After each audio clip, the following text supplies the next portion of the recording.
Bienvenue à toutes et à tous, c'est Business, le magazine économique du Grand Est, une émission réalisée en partenariat avec la région et les 4 télévisions locales du territoire, Alsace 20, Canal 32, Via Moselle et Via Vosges. Nous sommes justement dans les Vosges, à Épinal, aujourd'hui pour parler de la transformation numérique des commerces de proximité. Alors, comment les outils numériques peuvent-ils aider au développement de l'activité des commerces? C'est ce que nous allons voir avec des initiatives collectives, mais aussi individuelles, au travers de l'exemple de la plateforme Locapi, mais aussi et surtout de la dynamique numérique du magasin La Renaissance à Épinal. Tout de suite, le sommaire de cette émission.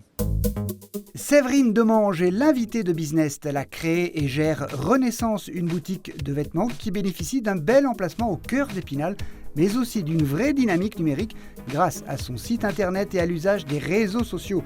Une dynamique à l'image de celle développée par la plateforme Locapi qui met en relation les habitants avec les commerçants et producteurs locaux, comme nous l'expliquera Martin Bouvron de la CCI des Vosges. La transition numérique, c'est l'un des 3 moteurs du plan de relance économique de la région Grand Est. Dans ce cadre, la région propose aux artisans et aux commerçants des accompagnements dédiés pour les aider à s'adapter aux nouveaux modes de consommation. Explication avec Lila Merabé, vice-présidente de la région Grand Est. Enfin, notre tour de l'actualité économique régionale nous conduira d'abord en Moselle avec la belle activité en 2020 de l'enseigne Thirier, grâce notamment à ses services digitaux. Dans l'Aube ensuite, où le restaurant Le Bistrot, pour s'adapter à la crise, a créé des plats à emporter originaux.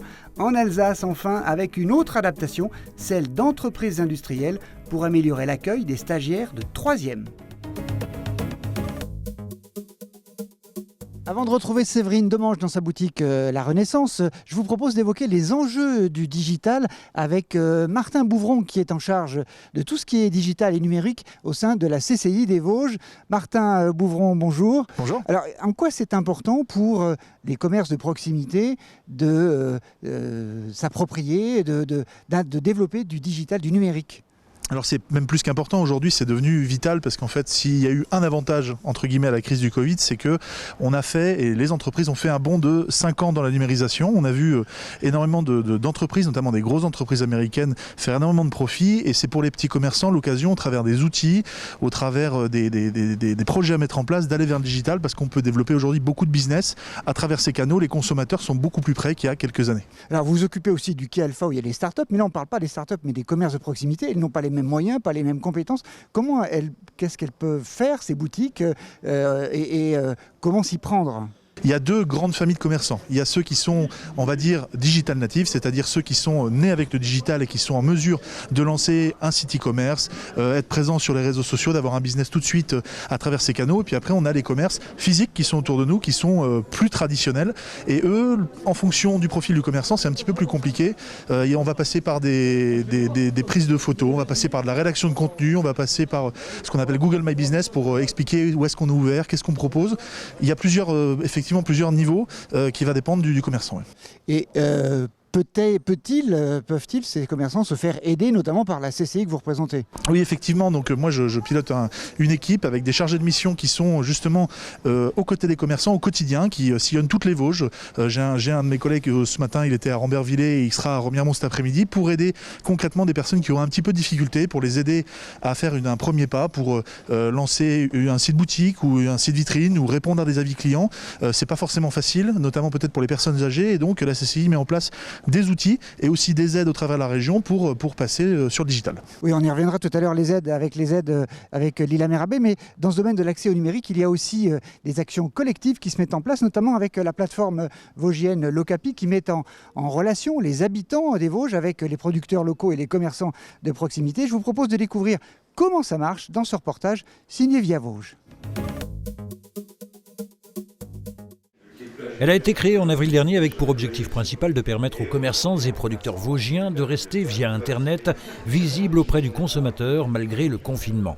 C'est Locapi Vosges, une plateforme solidaire et gratuite développée par l'agence de communication spinalienne Section 4, une boutique digitale qui a connu à l'automne dernier, avec le 2e confinement, un coup d'accélérateur assez conséquent. Aujourd'hui, on a permis à plus de 700 commerçants et producteurs de découvrir le digital grâce à notre plateforme. Ils ont pu directement intégrer leurs produits, avoir des commandes. soit 24 000 produits disponibles via la plateforme qui enregistre près d'1 million de vues. Mais que serait l'Ocapi sans ses partenaires, l'État, la région, le département, la municipalité spinalienne, la communauté d'agglomération d'Épinal, la Chambre d'agriculture et la Chambre de commerce d'industrie des Vosges qui financièrement ou logistiquement accompagnent les commerçants et producteurs vers plus de maturité et d'autonomie digitale. Aujourd'hui, on a des commerçants et producteurs qui sont inscrits sur la plateforme, qui avaient très peu de compétences en informatique et qui ont réussi à ajouter des produits, à mettre des photos, à gérer leur tarification et ont réussi à récupérer des commandes directement. Parmi les projets, ce sera fait dès cet été, la possibilité de filtrer sa recherche par produit pour simplifier la vie des utilisateurs. Martin Bouvron, on vient de voir dans ce reportage le fonctionnement de l'Ocapi. Est-ce que l'Ocapi peut donner envie finalement à des commerçants d'aller un petit peu plus loin, de faire des choses plus personnalisées, plus approfondies ?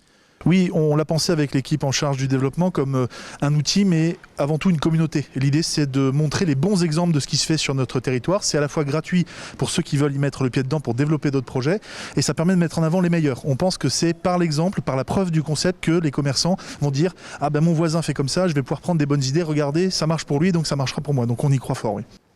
Merci Martin Bouvron. Je vous propose maintenant de découvrir un bel exemple de numérique, de digital pour un commerce de proximité. Et je vous propose de rejoindre Séverine Demange dans sa boutique La Renaissance. A tout de suite. Séverine Demange, vous êtes commerçante depuis longtemps, mais vous avez démarré dans une autre activité que celle-ci. Oui, l'esthétique. La manicure en fait, exactement. Vous aviez un magasin à Épinal ? J'étais juste à côté pendant 5 ans.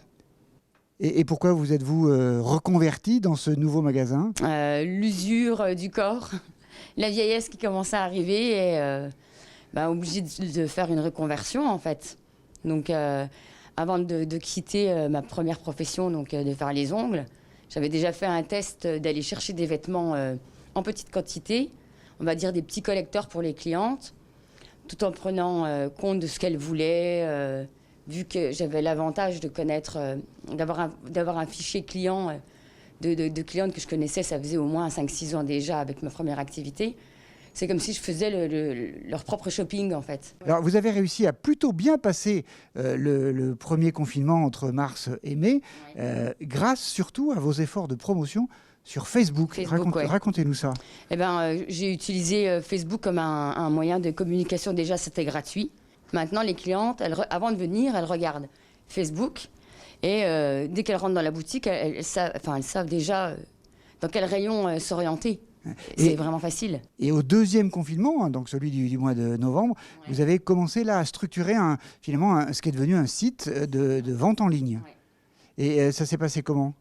J'ai déjà fait le premier essai avec un petit site, je ne sais plus, j'avais payé 15 ou 30 euros comme ils proposent sur Internet, sans engagement. Donc ça avait déjà pas mal marché. Et ensuite, là, j'ai fait appel à un professionnel pour me créer un site Internet plus complet, plus structuré, avec plus de catégories. Et en fait, le démarrage a été... Ouais, on y reviendra tout à l'heure, mais la transition numérique, c'est justement l'un des 3 piliers du Business Act, le plan de relance économique de la région Grand Est. Et c'est dans ce cadre que la région Grand Est propose des accompagnements aux artisans et aux commerçants de proximité pour les aider à s'adapter aux nouveaux besoins, aux nouvelles modalités d'achat des consommateurs. Et cette aide, elle concerne aussi bien les équipements nécessaires à cette transformation que les compétences à acquérir pour y arriver. Je vous propose d'écouter les explications de Lila Merabet, la vice-présidente en charge de la compétitivité, du numérique et de l'innovation au sein de la région Grand Est. Nous sommes déjà très engagés sur la question de la digitalisation et nous avions la volonté d'accompagner des unités plus petites. On parle de la digitalisation des industries et on sait très bien que la question du commerce est une question centrale avec quelques grands concurrents planétaires. Et donc l'occasion de cette crise nous a permis de finir de convaincre les commerçants, par exemple, d'engager leur digitalisation avec des moyens qui sont en réalité très accessibles pour des petites unités commerciales. Parce que le risque, c'est de perdre le lien, les gens sortent moins, il y a aujourd'hui un couvre-feu, donc c'est un peu compliqué d'aller faire ces boutiques. Donc garder ses clients, les fidéliser, pouvoir écouler ses stocks et puis éventuellement capter de nouveaux clients, parce qu'on voit bien aussi la volonté des citoyens d'acheter local, de favoriser les petits commerçants, les petits artisans. Donc c'est tous ces enjeux-là. Et donc à terme, c'est de garder nos commerçants pour qu'ils aient du chiffre d'affaires et qu'ils gardent leurs entreprises ouvertes. Le premier pas, c'est de comprendre de quoi il s'agit. Parce qu'on ne peut pas simplement dire à un commerçant, il faut vous digitaliser et d'imaginer que c'est simplement un site internet. Digitaliser, c'est prendre du temps aux côtés du dirigeant, expliquer, regarder comment ça se passe dans son entreprise et lui faire la démonstration de tous les pas qu'il doit faire jusqu'à être un commerce digital. Ça, c'est le premier point, c'est ce qu'on appelle un accompagnement global, un diagnostic. Et ensuite, on lui permet d'acheter de l'équipement. Est-ce que c'est une page sur un des réseaux sociaux avec une possibilité de payer? Est-ce que c'est un site internet? Est-ce que c'est une plateforme collective? Donc le dirigeant ou le commerçant, après la phase de diagnostic, il a le choix et il regarde la meilleure solution pour lui.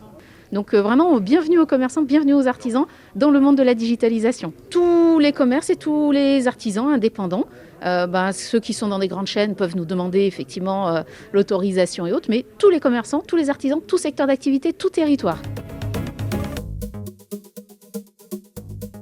Alors pour toute information complémentaire sur ces aides qui sont très utiles, n'hésitez pas à consulter le site internet de la région Grand Est. L'adresse s'affiche sur votre écran. Séverine Domange, vendre sur internet ou sur les réseaux sociaux, c'est pas si facile que ça, surtout quand on vend des vêtements. Je suppose qu'il y a des problèmes de taille, pour éviter les retours. Comment vous faites ? Justement, comme j'appréhendais le fait que les clientes me renvoient à nouveau ce qui ne convenait pas, j'ai demandé à l'informaticien de créer un service personal shopper. Donc la cliente, avant d'acheter, va remplir une fiche avec déjà la couleur de ses cheveux. Vraiment, elle va donner sa morpho complète. Ça vous permet de mieux la conseiller éventuellement? Mieux conseiller par rapport à la qualité du produit. Et puis, et surtout, au moins, j'ai quasiment pas eu de retour. J'ai dû avoir 2 retours sur peut-être 600 colis envoyés, quoi. C'est super bien organisé parce que surtout, et il faut le dire, vous êtes toute seule pour faire tout ça. Vous vous occupez bien sûr de la vente, mais aussi du magasin, des expéditions, et vous vous occupez même d'essayer les vêtements, de les prendre en photo, et c'est vous-même qui faites le mannequin. Vous faites tout. Je fais tout. Ouais, je suis obligée, quoi, parce que pour que le mais vous faites produit, ça quand? Le dimanche. Les photos, c'est le dimanche. Les fiches, c'est le dimanche soir, puis le lundi matin. Et puis après, je viens maintenant 1 heure avant le matin pour préparer les commandes qui ont été faites la nuit. Et le soir, je pars 1 heure, 1 heure et demie, voire 2 heures pour préparer les colis, les commandes qui ont été préparées, qui ont été passées la journée. En fait, j'ai double boulot maintenant. Alors, beaucoup de boulot, mais quand même le succès est au rendez-vous, puisque vous avez même des clientes qui sont bien au-delà du département des Vosges. Ouais. Ça, c'était super. Parce que pour les fêtes de fin d'année au mois de décembre, je me suis rendu compte que j'avais des clientes qui rentraient dans la boutique et qui me disaient « Coucou, c'est moi, je m'appelle un tel, je t'ai acheté tel article. » Alors moi, je me disais « Ah bon ?» Alors j'habite à Chambéry, je me disais « C'est pas possible. » Donc grâce à Facebook et puis à ce site, j'ai pu faire découvrir la boutique en même temps quand je faisais mes vidéos et me développer une nouvelle clientèle qui serait peut-être jamais venue. Donc elle venait bien sûr dans les Vosges pour les fêtes de famille, mais elles sont quand même passées, et elles ont acheté, donc ça c'était super. Donc vous êtes connus bien au-delà. Là on voit votre visage, on voit aussi le mien, on a enlevé nos masques respectifs parce qu'on est loin, suffisamment loin de l'autre. Séverine Domange, on va rester ensemble parce que nous allons continuer cette émission avec le retour de l'actualité économique dans le Grand Est durant le mois dernier. Nous partons d'abord en Moselle, sur la zone commerciale Actisud, aux portes de Metz. C'est là que l'entreprise Thirier a implanté, il y a tout juste 2 ans, son premier concept de food place, ou place gourmande. Dans ce magasin, comme dans les 152 autres de l'enseigne en France, la vente de produits surgelés a connu l'an dernier un super boom, une croissance de près de 30% de ses ventes, une réussite qui est due en partie aux services numériques mis en place par l'entreprise et notamment le Click and Collect. Je vous propose de regarder les explications dans ce reportage signé Gaël Thiss pour Via Moselle. Donc là, on a tout le libellé, le listing des produits que notre cliente a commandé. Le Click and Collect, cette enseigne le pratique depuis 2009, alors autant dire que le système est bien rodé. En quelques minutes seulement, Parmi le millier de références que contiennent ces bacs surgelés, les commandes sont préparées et mises à disposition du client durant 48 heures. Donc là, nous avons un emplacement dédié à nos commandes click and collect. Un rituel qui devient de plus en plus fréquent. On arrive le matin avec des fois 10 à 15 commandes qui sont tombées pendant la nuit parce que les clients ont cette tendance aussi de consommation de pouvoir commander depuis chez eux tranquillement le soir. Un service qui a explosé au plus fort de la crise sanitaire, représentant certains jours jusqu'à 40% du chiffre d'affaires. Et à ce système s'ajoute celui de la consigne surgelée, accessible 24 heures sur 24. Deux manières de consommer qui ont permis au groupe de séduire dès le début du premier confinement une nouvelle clientèle. On a recruté plus de 400 000 nouveaux clients sur l'année 2020. Et aujourd'hui, les clients reviennent en magasin, retrouvent aussi de la livraison à domicile et sont devenus des fidèles vraiment à la marque Thiriet. C'est le cas de cette cliente qui a privilégié l'achat de surgelés au plus fort de la crise sanitaire. Ça m'évitait de fréquenter trop les magasins. Donc comme j'ai un grand congélateur, eh bien, j'en ai profité. Chaque fois que je viens ici, je fais vraiment le plein.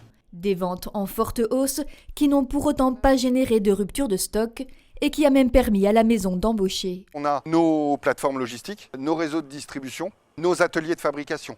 Donc tout est en fin de compte un circuit fermé, ce qui nous a permis de tout maîtriser. Sur notre atelier Toqué dans les Vosges, il y a eu un accroissement de 50 à 70 renforts. Et d'ailleurs, certains ont été confirmés par des CDI. Et surtout en magasin, on a eu une augmentation significative d'heures dans tous les magasins. C'est ainsi qu'en 2020, Thiriet enregistre une hausse de 30% de son activité. Séverine Demange, on a vu le click and collect de Thiriet. Alors, ce n'est pas du tout la même dimension que vous, mais vous aussi, vous avez pratiqué le click and collect depuis ces derniers mois. Est-ce que ça a bien marché ? Oui, très très bien. Surtout, là, le gros avantage, c'est comme on doit fermer à 18h, que la plupart des mamans... la contrainte d'aller chercher les enfants à l'école ou quand elles sortent du boulot, c'est une clientèle qu'on a perdue. En fait, de 17h à 18h, c'est fini, il n'y en a plus personne. Donc là, le gros avantage donc, de Facebook et mon site internet, c'est qu'elles peuvent commander et puis venir faire leur trait en boutique. Elles passent 5 minutes, allez hop, elles prennent leur colis, c'est payé. Ça veut dire aussi que vous avez beaucoup de clientes fidèles qui savent comment sont les articles, comment sont les produits. Voilà, oui. Ouais. Et puis, on peut échanger aussi. Donc, moi, comme je propose aux clientes, c'est de toujours bien garder l'étiquette sur le vêtement, le ticket de caisse. Et après, on peut créer un avoir ou un échange. Tout est possible. Alors, grâce à vos actions de promotion à la fois sur Facebook, comme on l'a vu tout à l'heure, mais aussi sur votre site marchand, vous avez finalement fait plutôt une bonne année. Oui, je suis très contente. mais vous êtes pas trop fatigué parce que c'était beaucoup d'efforts. Si, il y a eu des pétages de plomb quand même. Compliqué, très compliqué, mais... il faut rien lâcher, c'est pas le moment, c'est pas fini. C'est ce que je me dis tous les jours. Allez Séverine, encore une, allez. Puis voilà. Puis c'est une belle réussite pour soi-même de se dire on a réussi à passer le cap et à faire encore mieux. Faut rien lâcher, c'est aussi un bon dicton. On va continuer notre tour de l'actualité régionale en partant dans l'Aube justement, où un autre exemple de il ne faut rien lâcher, c'est à Sainte-Savine, tout près de Troyes. Le restaurant Le Bistrot, lui aussi, a dû s'adapter comme beaucoup d'autres restaurants à la crise sanitaire et il a réussi à garder le contact avec ses clients en créant une gamme de produits assez innovants, en bocaux, vous allez le voir, très originaux et en privilégiant surtout les circuits courts, une activité qui utilise aussi l'Internet, les réseaux sociaux et les sites marchands pour sa promotion.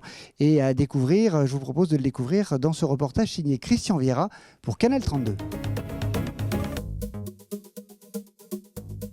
Fermé depuis le 14 mars, 5 semaines plus tard, la gérante du bar-restaurant Le Bistrot à Sainte-Savine a choisi de lancer une gamme de plats importés. Originalité, il se présente sous forme de bocaux. Là, on a eu le temps d'aller voir des producteurs qui nous ont renvoyés vers d'autres producteurs et on a lancé le concept du local dans le bocal. Puis aussi le côté un peu durable, le fait de faire une consigne sur le bocal, zéro gaspille, zéro déchet. À consommer sous 48 heures, la gérante et ses équipes ont imaginé des recettes et une charte graphique qui se démarquent. On a un peu déliré sur les petits poissons, on leur a donné des noms, sur les volailles, enfin voilà. C'est très sérieux ce qu'on fait, mais on voulait aussi dégager un petit peu de bonheur et de bonne humeur. Les gens aiment bien le concept du bocal. Après, on a une clientèle qui est très locale aussi, donc c'est pas forcément compliqué pour eux de ramener leurs bocaux. Plus compliqué car nouveau, le click and collect a nécessité la mise en place des ventes auprès des particuliers et des entreprises, la création d'un site et la préparation de nouvelles recettes. Un petit risotto au cèpe et un jus truffé, la sauce clémentine avec un dos de cabillaud et une purée de patates douces. C'est nouveau, c'est une sacrée organisation. On trouvait qu'en restauration normale, c'était déjà une grosse vague le midi, mais là c'est un tsunami. On a une boutique en ligne, donc on reçoit tout sur internet. On travaille avec Illico, plus les gens qui appellent et les gens qui viennent spontanément. Midi, c'est beaucoup d'entreprises. Le week-end, le soir, ça va être plus de la jeunesse. Mais je dirais qu'aux 3/4, ça reste quand même notre clientèle de base. Et puis qui viennent aussi par solidarité. Avec 5 couverts en moyenne, depuis la fermeture, le nombre de commandes oscille entre 3 et 50 par jour. Le quotidien de ce restaurant est bouleversé. 7e semaine, 7 jours sur 7, c'est du non-stop au niveau de répondre au téléphone, gérer les commandes, ça clique partout. C'est énormément d'investissement personnel et d'énergie pour un retour qui est vraiment très faible. Mais bon, ça nous permet de survivre. Avec près de 20% du chiffre d'affaires habituel, cela permet de maintenir la trésorerie, éviter les endettements et la fermeture. Aujourd'hui, la gérante se dit prête à basculer entre ouverture et vente à emporter au gré des reconfinements successifs. Il faut qu'on s'accroche. C'est pas ce qu'on demande des aides. Nous, ce qu'on demande, c'est à être ouvert, tout simplement. Dans l'attente, Émilie Caillé assure elle-même les livraisons de plus de 50 € des bocaux commandés depuis le site. Fin de notre périple, Séverine Demange, notre périple économique régional. Je vous propose de partir en Alsace. Vous le savez peut-être, nous sommes dans la période des stages de 3e du collège, mais les conditions sanitaires et économiques ne favorisent pas forcément la mise en œuvre de ce type de stage dans une seule entreprise. Eh bien, pour y remédier, les entreprises industrielles du nord de l'Alsace viennent de proposer des stages, une initiative intéressante qu'ils ont déjà mise en place l'année dernière, des stages à des jeunes, à des groupes de jeunes, mais dans plusieurs entreprises pour la même semaine. Une nouvelle formule qui permet d'éveiller notamment la curiosité des jeunes pour peut-être leur futur métier et pour attirer dans les métiers de l'industrie. Je vous propose de découvrir plus d'infos dans ce reportage signé Adrien Labi pour Alsace 20. Donc je viens tout bêtement l'enficher dedans. Et vous entendez, il y a l'air qui circule maintenant dans la broche. Nous sommes en plein dans la période des stages de 3e. Aujourd'hui, l'entreprise IBAG, installée à Niederbronn, accueille donc 4 élèves du collège Val-de-Moder. Ils sont venus découvrir les savoir-faire de cette société spécialisée dans la maintenance d'électrobroches, des pièces de machines-outils utilisées dans l'industrie. Une formule un peu spéciale pour ces collégiens. Cette semaine, au lieu de rester dans une seule structure, à raison d'une par journée, ils en découvriront 5, ce qui semble convenir aux stagiaires, mais aussi aux professionnels. Quand on devait gérer les stagiaires qui restaient, un seul stagiaire qui restait une semaine, c'était plus compliqué de leur trouver des choses intéressantes. Là, on arrive à concentrer nos efforts sur une journée pour 4 stagiaires qui, du coup, se sentent aussi plus à l'aise d'être ensemble. Autre groupe de collégiens dans les ateliers de De Dietrich, un des leaders mondiaux de la fabrication de cuves pour l'industrie chimique et pharmaceutique. Les jeunes du collège de Lavalque, cette fois-ci, sont également en visite pour la journée. L'occasion pour eux de découvrir de nombreux métiers, chaudronniers, soudeurs, monteurs ou encore des spécialistes de l'émaillage. C'est vraiment important parce qu'en 3e, on n'évoque pas ces types de métiers-là. Je pense qu'on n'est pas toujours très bien renseigné en 3e sur tous les métiers qui peuvent exister dans différentes entreprises et différents secteurs d'activité. Je pense que pour eux, c'est une chance de participer à cette expérimentation. Cette formule de stage multi-entreprise est proposée dans le Nord Alsace pour la 2e année consécutive. À l'origine, un constat réalisé par Résilient, le réseau des industriels innovants d'Alsace du Nord. Les entreprises de l'industrie ont des difficultés pour accueillir les élèves pendant une semaine et leur métier reste donc méconnu des jeunes. En bout de chaîne, ce sont des difficultés à recruter sur de nombreux postes. L'industrie, ce n'est pas forcément les choix premiers. Aujourd'hui, il y a des métiers plus attractifs qui ont des images plus fortes. Et pourtant, l'industrie a aujourd'hui aussi des beaux métiers, de belles carrières à faire, sauf qu'ils sont moins connus. Et donc, du coup, les industriels ont intérêt plus que jamais à promouvoir ces nouveaux métiers. Développée avec les acteurs de l'industrie pour le moment, l'expérience pourrait s'élargir à d'autres secteurs, artisanat, hôtellerie, restauration ou encore médico-social. Séverine Demange, on vient de voir des jeunes de 3e, du collège. Est-ce que les jeunes s'intéressent à votre métier? Alors oui, parce que ça fait rêver, surtout les jeunes filles. Elles ont l'impression qu'on va jouer à la poupée, elles voient tout ce côté de belles choses, de beaux vêtements qu'on peut retrouver sur Instagram. Donc forcément, ça les fait rêver. Mais au bout de 2 jours, elles vont faire un peu la grimace parce qu'il n'y a pas que le bon côté, quoi. Il faut déballer, il faut mettre sur cintre, il faut mettre les antivols. C'est physique aussi. Moi, je suis sans arrêt en train de tout changer de place. Donc voilà, ce côté... Il ne faut pas voir que le beau côté, que les paillettes, et ne pas se décourager. Vous avez montré que vous n'êtes pas découragé malgré les crises que vous avez traversées. Qu'est-ce qui vous plaît finalement le plus dans ce métier ? Moi, je vais dire tout. Le fait d'avoir... je me dis, j'ai de la chance de pouvoir aller acheter directement les vêtements, de conseiller au mieux. Donc, c'est comme si j'achetais pour mes copines, quoi. J'ai l'impression de faire du shopping personnalisé, puis de faire plaisir. C'est surtout ça, quoi. Oui, on le sent chez vous. Plaisir. Alors, dans 5 ans, c'est ma dernière question, comment vous voyez une plus grande boutique peut-être ? Ah oui, énorme. Énorme. Très très gros. Toujours dans les vêtements ? Toujours dans les vêtements. Après, j'ai encore plein plus de d'idées, choix quoi. Plus de choix ? Oui, puis pourquoi pas faire d'autres choses, puis faire intervenir d'autres personnes pour faire un complément d'activité, pourquoi pas avec des coiffeuses, esthéticiennes. Enfin voilà, je déborde d'idées. De toute façon, je m'ennuie vite. Donc... Bon, encore autre chose, c'est sûr. On reviendra vous voir dans 5 ans, Séverine Demange. Merci en tout cas d'avoir participé à cette émission. Merci à vous de l'avoir suivi. Je vous donne rendez-vous le mois prochain pour un nouveau numéro de Business, votre magazine économique régional. À bientôt.